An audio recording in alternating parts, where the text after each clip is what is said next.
So an eBay seller wanted $295 for this item. I was able to contact them and ask them for a better price. I was lucky enough to get them down to $73.75. Let's unbox it and see how bad it is, because it looks pretty bad. I have a word for it. It's toast. So let's see if I can save this toasty old purse. Now, a lot of us take these things for granted. Back then, this was a lady's co-pilot. Now, we can just keep buying purses when one breaks or gets old looking. We just go out and go on Amazon and buy another. Back in the olden days, you had like one or maybe two good purses. If you were a middle-class person or below middle-class person, actually, you were lucky you had one good purse. And so this one is sort of really dirty. And it's made out of German silver. German silver is not really German silver at all.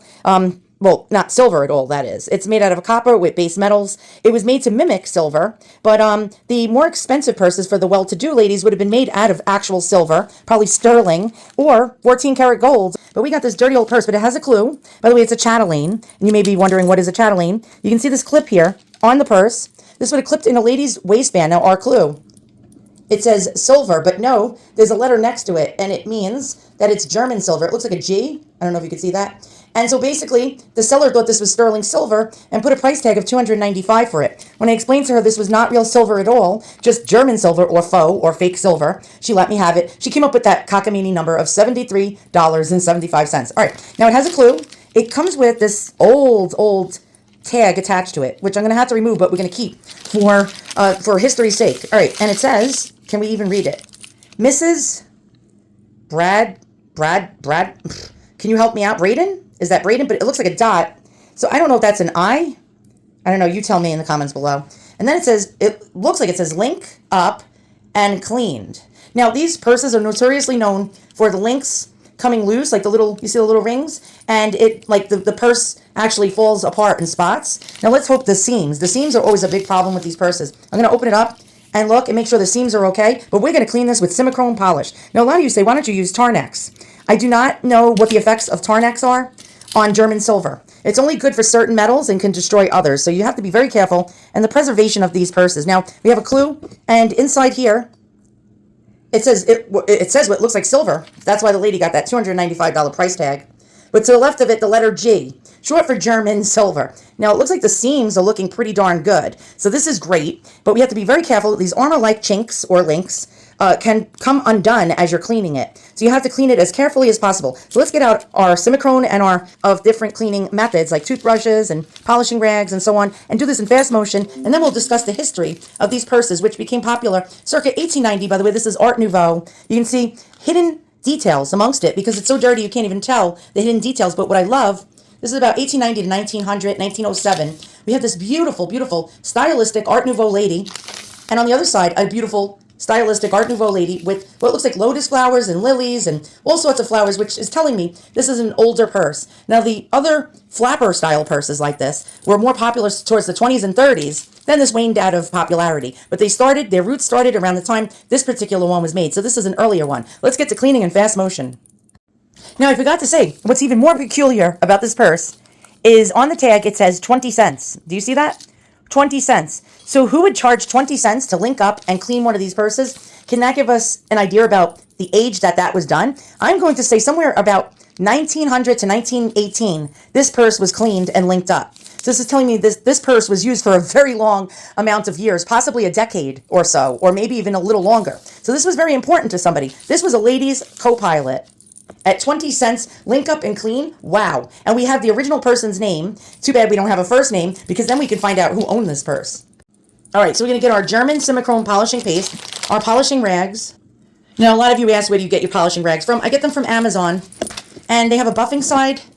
They open up like a book, and inside it has impregnated polish inside of it, but it's never enough. So I use the Simichrome to give it a little bit of more of a tooth. And there we go. And at the end, you buff it up with this nice felt part, and then it buffs to a shine. But we're going to have to wash this at the end to get the Simichrome polish off, because if it builds up inside each little fish link, it's going to corrode the metal. So what we're going to do, we're going to actually wash it with Dawn dish detergent with a soft toothbrush after, and we have to completely dry the outside and the inside as well. If you leave any moisture on any kind of German silver, even though it's not real silver, silver as well, or certain metals, it'll leave a dark, blackened, soot-like patina. But a lot of you yell at me for removing the patina, but I really think that this purse could look so much better if it was cleaned.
So thank you for joining me on another antique restoration. Look at the beautiful shine. I left some patina on it because you want it in the deep nooks and crannies. You want some of that patina, but look at the shine. Look at the beauty. Now, you can't dip something like this in silver dip or Tarnish because it'll destroy the German silver. So I figured doing it by hand manually for hours. By the way, that time elapsed was hours. So it's not for the faintest of heart. These purses were really great. They hung from a lady's waistband and were really fashionable. They were a lady's co-pilot. And now we brought it back to life. We cleaned it up and we saved the metal for generations to enjoy these purses. It's a beautiful heirloom quality piece with the beautiful Art Nouveau ladies in each corner with the lovely lilies and lotus flowers. German silver mesh purses were popular from the 1890s into the early 20th century, especially during the Art Deco era, and are made of nickel, copper, zinc alloy, not actual silver. These elegant purses featured intricately linked metal rings created by skilled artisans and later by machine, making them durable and fashionable accessories. While some purses are made of real silver, those labeled German silver are an affordable substitute for solid silver, popular for their similar appearance and texture. German silver was developed in Germany in the 18th century to provide more affordable alternatives to expensive silver, which was a common practice for many metal goods, including mesh purses.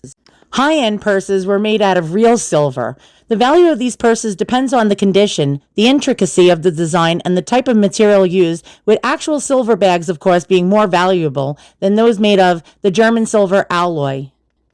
In 1908, a machine was invented to automate the process of making mesh, making the bags more readily available and accessible to a wider audience.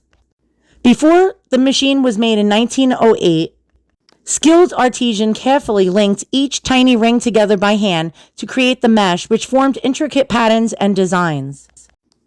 The mesh bag style was popular in the late 19th century due to an interest in medieval-themed accessories, such as chatelaines, which attached it to a belt dangling from a lady's waistband on her dress or skirt. Value and prices, they can vary. It's very subjective. The Art Nouveau stylized ladies that are in the corner of this purse make it much more desirable. People look for these Art Nouveau ladies when they look for these purses, but many other factors come into play, especially the more fancy, the more danglies hanging on it, and especially if it's real silver. I would generally sell this one between $250 to $350. Now, a real silver one could sell for as much as $500 to $1,200, but this is a beautiful, beautiful bag. Thank you for watching its restoration process, and I hope you come back and watch more videos because I'll be uploading a lot more restorations and beautiful, beautiful heirloom antiques.